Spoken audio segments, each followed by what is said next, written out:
আসসালামু আলাইকুম গাইস, তো চলে আসলাম আরেকটি নতুন ই স্পোর্টস নিউজ নিয়ে। আজকে আপনাদের সাথে আলোচনা করব পিএমএসএ সেন্ট্রাল সাউথ এশিয়া ফল নিয়ে এবং এর পাশাপাশি আলোচনা করব D46 কে নিয়ে। তো চলুন গাইস ভিডিওটি শুরু করা যাক। প্রথমে যদি আমি আলোচনা করি পিএমএসএল ফল নিয়ে, সেখানে হয়তো আপনারা অনেকেই জানেন যে অলরেডি কিন্তু পিএমএসএল ফল সেটা কিন্তু পোস্টপোন করে দেওয়া হয়েছে, কারণ নেপালে যেহেতু আপনারা জানেন যে বড় একটা ইস্যু হয়েছে, গভর্নমেন্ট চেঞ্জ হয়ে গেছে এবং যার কারণে ল্যান্ড টুর্নামেন্ট হওয়ার কথা ছিল, বাট তারপরে অফিসিয়াল থেকে বলা হয়েছে যে ল্যান্ড টুর্নামেন্টটা হবে না, এটা অনলাইন একটা টুর্নামেন্ট অর্গানাইজ করবে। বাট এর পরপরই আবারও পাবজি মোবাইল অফিসিয়াল থেকে একটা পোস্ট করা হয়, যেটা তারা বলতেছে যে আপাতত এই টুর্নামেন্টটা পোস্টপোন করে রাখা হয়েছে, কারণ তারা গভর্নমেন্টকে অ্যাপ্রোচ করার ট্রাই করতেছে যে ল্যান্ড টুর্নামেন্টে এটা কনভার্ট করা যায় কিনা আবারও। সো হয়তো বা নেপালে আবারও এটা ল্যান্ড টুর্নামেন্ট হতে পারে। এখন সেটা কবে হবে বা এর বিস্তারিত কী আছে বিষয়, সেটা অবশ্যই অফিসিয়াল থেকে অ্যানাউন্সমেন্ট আকারে দেওয়া হবে। আর আপনারা কিন্তু ভালো করে জানেন বাংলাদেশ থেকে একটা টিম হালাল এটিআর, তারা কিন্তু আসলে এই টুর্নামেন্টটা খেলার জন্য নেপালে যাবে যদি নেপালে ল্যান্ড টুর্নামেন্ট হয়। তো অবশ্যই তারা ভালো করুক, এটা চাইবো। আর অন্যদিকে যদি D46-এর বিষয়টা নিয়ে কথাবার্তা বলি, সেক্ষেত্রে অলরেডি কিন্তু আপনারা দেখতে পাচ্ছেন যে বিভিন্ন ই স্পোর্টস ফেসবুকের যে গ্রুপগুলো আছে সেখানে D46 নিয়ে অনেক আলোচনা সমালোচনা হচ্ছে, কারণ CMF থেকে তাকে একটা লিগাল আইনি নোটিশ পাঠানো হয়। এখন কেন পাঠানো হয়েছে সেই টপিকটা নিয়ে যে কথাবার্তা বলি, CMF-এ D46 চুক্তিবদ্ধ থাকার পরও সে কিন্তু আসলে তাদের যে রিলিজ ক্লজের যে বিষয়টা, ওইটা আসলে ক্লোজ না করেই সে অন্য টিমের ট্রান্সফার হয়ে যায়, সেটা হচ্ছে GSM-এ কিন্তু সে ট্রান্সফার হয়ে যায় এবং যার ফলে সেখান থেকে আসলে একটা আইনি নোটিশ অ্যাপ্লাই করা হয় ফরিদপুর জজ কোর্টে, যতটুকু আমি জানতে পারছি। এবং সেইখান থেকে আমরা যদি দেখি যে এখানে আপনারা দেখতে পারবেন যে CMF থেকে কিন্তু একটা পোস্ট করা হয়, যেটা এখন আপনারা অন স্ক্রিন দেখতে পাচ্ছেন। সেখানে CMF কি বলছে সেটা আমি আপনাদের মাঝে তুলে ধরার ট্রাই করতেছি। CMF অফিসিয়াল শুরু থেকেই প্রতিটি কাজ সর্বোচ্চ স্বচ্ছতা এবং পেশাদারিত্ব বজায় রেখেছে।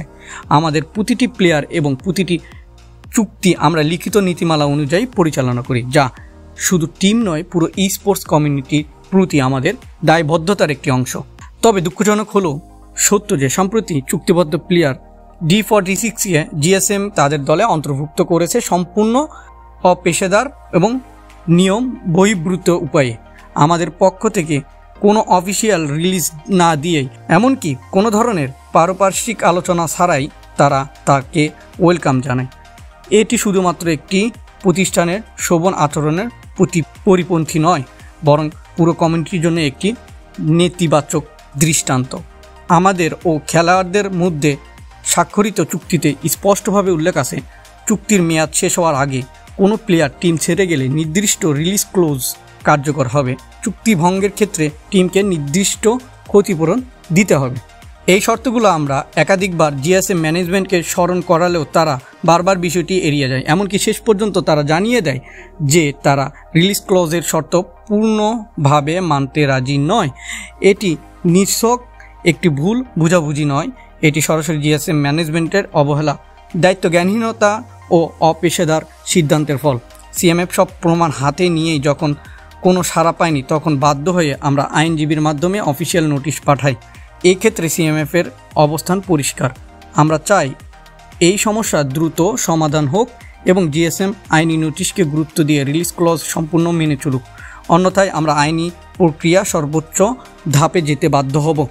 আমরা আশা করি এই ঘটনা ভবিষ্যতে পুরো কমিউনিটির জন্য একটি বার্তা হয়ে দাঁড়াবে, যেন ভবিষ্যতে আর কোনো প্রতিষ্ঠান বা প্লেয়ার চুক্তির শর্ত ভঙ্গ করে অপেশাদার আচরণের দৃষ্টান্ত স্থাপন না করে। CMF সবসময় সুন্দর, স্বচ্ছ, ন্যায্যতা এবং পেশাদারিত্ব এক কমিটির পক্ষে। তো CMF অফিসিয়াল থেকে এমন একটা কিন্তু স্টেটমেন্ট দেওয়া হয়, যেটা D46-কে নিয়ে। তো আপনারা কিন্তু বুঝতে পারতেছেন তারা এখানে আসলে কি বোঝাতে চাইছে, যে GSM-কে তারা বারবার বলছে যে রিলিজ ক্লজের টাকাটা আসলে পেমেন্ট করার জন্য বা যে জানার মাধ্যমে জিনিসটা সমাধান করার জন্য, বা তারা আসলে ইগনোর করে এক কথায়, যার কারণে তারা আইনি নোটিশ পাঠায় D46-এর জন্য। এবং যেটা আপনারা দেখতে পাচ্ছেন ফলস্বরূপ এখন হয় রিলিজ ক্লজের টাকাটা দিতে হবে, না হয় তারা আসলে আরও উচ্চ পর্যায়ে যাবে, যেখানে হয়তো বা প্লেয়ার ব্যানও হতে পারে, এমন হতে পারে যে প্লেয়ার কিন্তু জেলও যেতে পারে। সো বিষয়টা কিন্তু আপনারা ভালো করে বুঝতে পারতেছেন। আর D46 বা GSM থেকে কোনো ধরনের স্টেটমেন্ট আসে কিনা সেটাই হয়তো বা পরবর্তীতে আমরা জানতে পারবো। আর এইসব বিষয় নিয়ে যদি আপনার কোনো মতামত থেকে থাকে তাহলে কিন্তু অবশ্যই কমেন্টের মাধ্যমে জানাতে পারে। তো আজকের মতো আমি এখানেই বিদায় নিচ্ছি। সব ভালো থাকবেন, সুস্থ থাকবেন, আল্লাহ হাফিজ।